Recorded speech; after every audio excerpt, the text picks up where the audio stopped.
ये कहानी है 1938 की। कैरली नाम के एक आदमी की हंगेरियन आर्मी में, और वो उस कंट्री का बेस्ट पिस्टल शूटर था।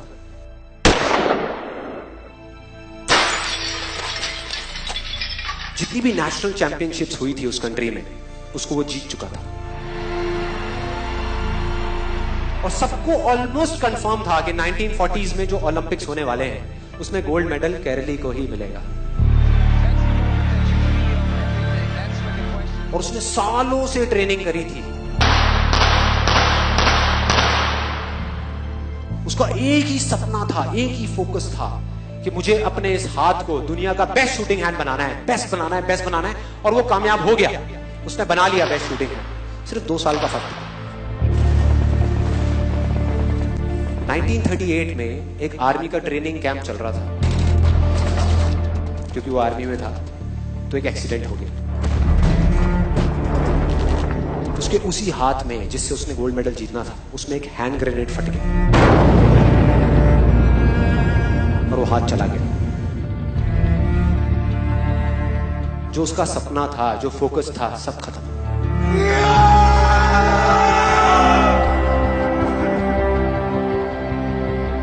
उसके पास 2 रास्ते थे। एक तो ये कि वो बाकी की पूरी जिंदगी रोता रहे और कहीं जा करके छुप जाए, या अपना जो गोल था जिस पे उसने फोकस किया हुआ था उसको पकड़ करके रखे। तो उसने फोकस किया उस पे नहीं जो चला गया था, जो उसके पास नहीं था।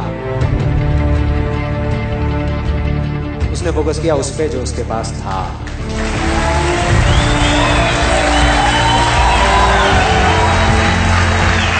जो उसके पास था। और क्या था उसके पास में? एक लेफ्ट हैंड, एक ऐसा हाथ जिससे वो लिख तक नहीं सकता था। 1 महीने तक उसका हॉस्पिटल में इलाज चला इस हाथ के लिए, और सही 1 महीने बाद अपनी ट्रेनिंग शुरू कर दी इस हाथ की।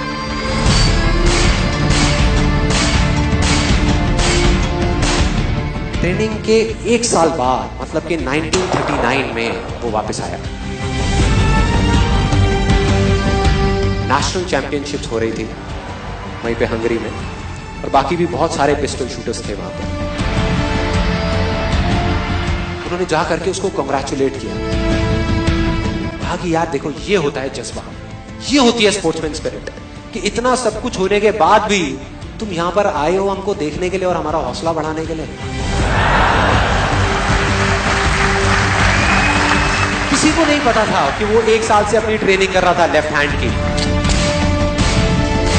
और उसने जवाब दिया, मैं यहां पर तुम्हारा हौसला बढ़ाने नहीं आया, तुम्हारे साथ कॉम्पीट करने आया हूं, तुमसे लड़ने आया हूं, तैयार हो जाओ। और कंपटीशन हुआ। बाकी सब वहां पर जितने भी लोग थे वो कॉम्पीट कर रहे थे अपने बेस्ट हैंड से। ये कॉम्पीट कर रहा था अपने ओनली हैंड से। ओनली हैंड से। कौन जीता? The man with the only hand, केरली जीत गया। लेकिन वो यहां नहीं रुका।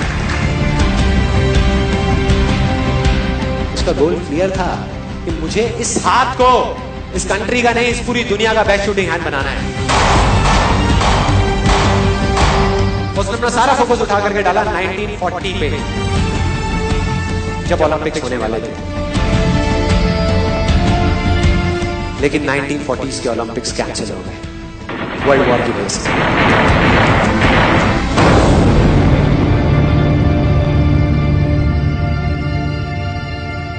उसने अपना सारा फोकस उठा करके कहां डाल दिया? 1944 में जो ओलंपिक्स होने वाले थे उसके ऊपर। और 1944 में जो ओलंपिक्स होने वाले थे वो भी कैंसिल हो गए वर्ल्ड वॉर की वजह से। फिर से कैंसिल।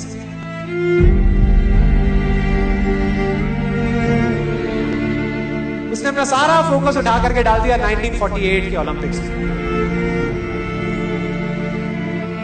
1938 में उसकी एज थी 28 साल। 1948 में उसकी एज हो चुकी थी 38 इयर्स। और जो यंगर जो प्लेयर्स आते हैं निकल करके, उनसे कॉम्पीट करना मुश्किल होता चला जाता है। लेकिन मुश्किल नाम का ये वर्ड था ही नहीं उसकी डिक्शनरी में। वो गया, पूरे वर्ल्ड के बेस्ट शूटर्स आए हुए थे जो अपने बेस्ट हैंड से कॉम्पीट कर रहे थे, और ये अपने ओनली हैंड से कॉम्पीट कर रहा था। और कौन जीता? The man with the only hand.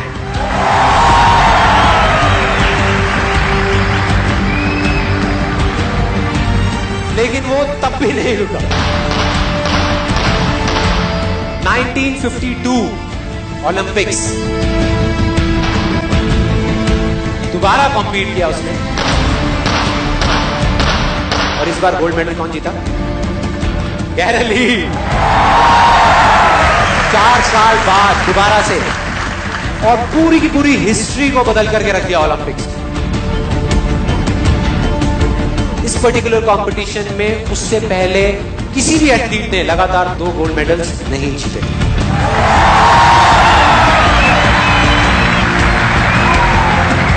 अब किसी भी लूजर के पास चले जाओ, उसके पास लिस्ट होगी बहानों की कि मैं इस वजह से फेल हुआ अपनी लाइफ में, इस वजह से मैं कुछ नहीं कर पाया। बहुत लंबी लिस्ट है।